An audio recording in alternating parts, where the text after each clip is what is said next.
I've already built the perfect AFL midfielder, but it's time we built the perfect AFL defender. Using the attributes of speed, strength, field kicking, pressure, positioning, 1v1, spoiling, IQ, leadership, decisions, courage, and overall. Now this is based off current, right? I'm not talking about the future. You know, there won't be a Matty Scarlett, Dustin Fletcher, Alex Rance. This is right now. Going into 2025, let's do this. Let's build someone who would just be the best defender of all time, right? Starting off with speed, and there's a lot of fast defenders. There's a lot of fast running backs. Adam Saad's a classic one. You've got the likes of Sinclair's got some legs. But I've gone with a guy who I've watched in person, and I just think he's fucking rapid. And it's the Lizard. The Lizard for the Sydney Swans, who made All-Australian Blakey. And I think he is, look, I don't know statistically who the fastest defender is, like who's clocked the fastest speed. But watching him play, that man is fast. And I don't think you can argue too much against that. For strength, look, strength is obviously going to be a key defender. There are so many, I mean, Levi Casbolt was someone, even though he plays kind of forward, but there's always defenders that are stronger than other defenders. But I think in the end, I've gone with Stephen May. Stephen May is outrageously strong. You know, Tom Barrass was someone else I thought about, but even though Stephen May right now is not a great defender, in terms of the attribute of strength, he's probably the strongest, I would say. At least the one that comes to mind when I think of someone who's a fucking brick wall. Field kicking, this could also be a plethora of players. I mean, there is just so many great field kicks, you know, from the defensive line. But I've gone with Luke Ryan because I think he's kicking from all facets of the field, particularly the chains that come from defense to offense. He is just a different beast, and All-Australian once again in 2024. I think he's the best field kick as a defender. Moving on to pressure now. Who's the best pressure defender? Particularly, this will be a small defender. And I've gone with someone who maybe, is he known for tackles in the defensive line? No, but I think given his time up forward, he knows how to pressure players. I've just gone with Daniel Rioli. Quite simply, I think he's fantastic. I think he's All-Australian pending in 2025, definitely. Now he's playing for a good team. You can't make All-Australian when you're playing for a club that wins a game a season, or 2 games. But now that he's playing for the Suns, I think he's going to cook even more under Dimmer. Dimmer loves him, he loves Dimmer. And I've got him as the attribute for best with pressure. Positioning now, and this is a tough one, but another player that I've seen live in the flesh, Tasmania, North Melbourne versus Geelong, and this man just knew he can read the play so well, and he always puts himself in that intercept marking position on his ones, and it's Tom Stewart.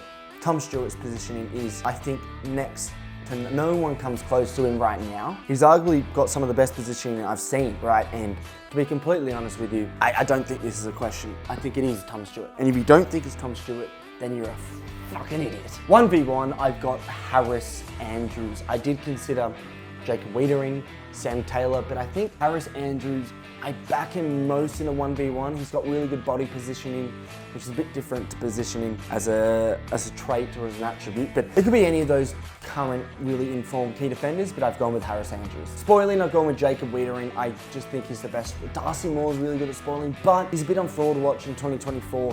Some of the spoils weren't as convincing. Jacob Wiedering, I feel like if someone's going to spoil the ball and get it out of play, you know, spoil it 100 plus meters, it's that man right there. For IQ, I mean, IQ is generally an older player, not always, but someone who has high football smarts, who's got, when you kick, you know, for midfielder, for example, I went with Scotty Pendlebury. I mean, he's pretty much ancient at this point, but he's got such great football IQ. So I've gone with a similar wavelength for the defensive side of the AFL scene, and I've gone with Dane Zorko, who, despite being like mid-30s and approaching latter 30s, he made All-Australian. He's looking in career best form, which is pretty insane given that he's been playing football for over a decade.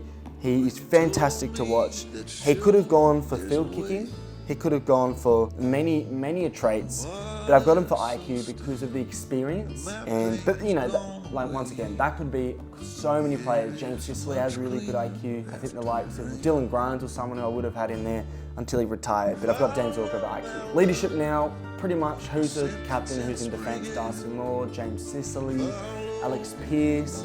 You know, there's some of the names that I think of right now, but I think of who is the best leader in defence, and I think it's James Sicily. I think he kind of deserves that. For me, he's also the best captain. Maybe we'll get onto that in a different attributes, sort of the whole field.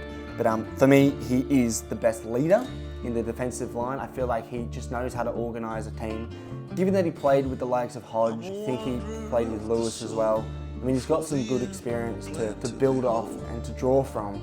And so I've got him as the best leader for leadership traits. Decisions was kind of like, how the fuck am I meant to know who's the best at decisions, right? But I've gone with a guy who, maybe it's a little bit biased, but I've watched him my whole life, and I just don't think he steps a foot wrong. And I've got Nick Vlaston for decisions. I just think he knows what to do. He knows when to intercept, he knows when to spoil, he knows what kick to make, he knows when to go forward and leave his man, he knows when to stay on his man. He's also really high IQ, and I think that's sort of built in with decisions. And I just think Nick Vlaston also deserves something from here. He's so slept on. In 2024 was arguably one of the best defenders in the league, but because Richmond concede about 1,000 points a game, no one looks to him as being, arguably the best defender in the league, which is unfortunate because you watch him in isolation, that man is brilliant. Courage now, and look, Courage is a pretty easy one. It's a guy who's started to play a little bit of other positions. He's now gone to West Coast. Liam Baker.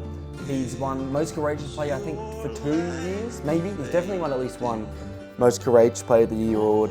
And that man just he just does what he wants.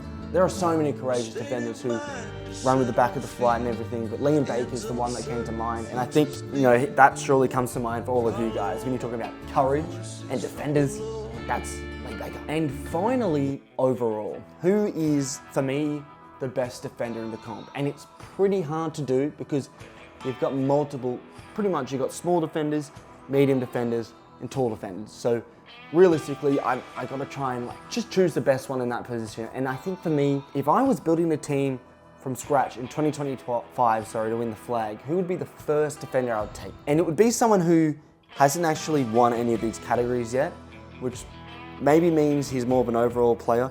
But my overall pick as the best defender for 2025 is Sam Taylor.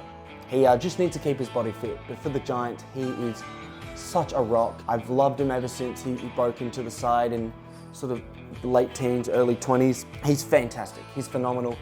And I don't really know why I don't have him for any of the, actually, I don't have any repeats, so I'm not really sure what I've done there. But that on screen, whatever you see here, or anywhere, that is my final defender attributes, or building the best defender for all, I believe, 12 attributes.